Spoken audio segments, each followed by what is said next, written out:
ఓం శ్రీ గురుభ్యో నమః.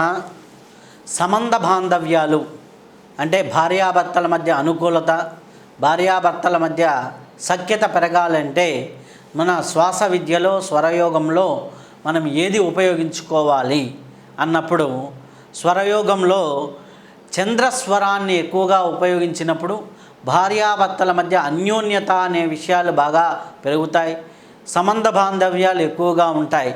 ఇప్పుడు మీరు ఏదైనా విషయం మీ భర్తకు చెప్పదలుచుకున్నా, మీరు మీ భార్యకు చెప్పదలుచుకున్నా, అప్పుడు వాళ్ళలో ఏదో కోపమో ఏదో ఇది కనిపిస్తుందని డౌట్ వచ్చినప్పుడు మీరు చంద్రస్వరాన్ని యాక్టివేట్ చేసుకొని చంద్రస్వరంతో వారితో మాట్లాడినప్పుడు తెలియకుండానే వాళ్ళ నుంచి సుముఖమైనటువంటి అంటే వారు ఒప్పుకునే దానికి అవకాశం ఎక్కువగా ఉంది.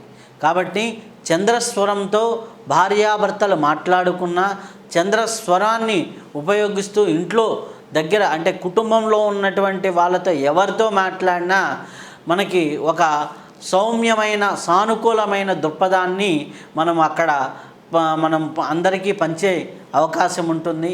కాబట్టి మీ వైపుకి మీ ఇంట్లో వాళ్ళందరూ మాట వినాలన్నా, అలాగే మీ బంధువర్గం వాళ్ళు మాట వినాలన్నా, మీ మాటలు ఆడే ముందర చంద్రస్వరంలో శ్వాస ఎక్కువగా ఉంటే మీరు మాట్లాడితే మీ యొక్క మాటకి కుటుంబ సభ్యుల మధ్య విలువ ఎక్కువగా ఉంటుంది, కుటుంబ సభ్యుల మధ్య విలువ ఎక్కువగా పెరుగుతూ ఉంటుంది. కాబట్టి అది ఎక్కువగా చేసినప్పుడు చాలా చాలా చాలా చాలా అద్భుతమైన రిజల్ట్స్ వస్తాయి. ఇంకా ఎలా సాధన చేయాలనేది మన శ్వాస పుస్తకంలో 6వ చాప్టర్లో సంబంధ బాంధవ్యాలు పెరగాలంటే చేయవలసిన సాధన విషయాలు మనకు క్షుణ్ణంగా ఇవ్వటం జరిగింది. దాన్ని ఫాలో అయితే ఇంకా బాగుంటుంది. శుభం భూయాత్.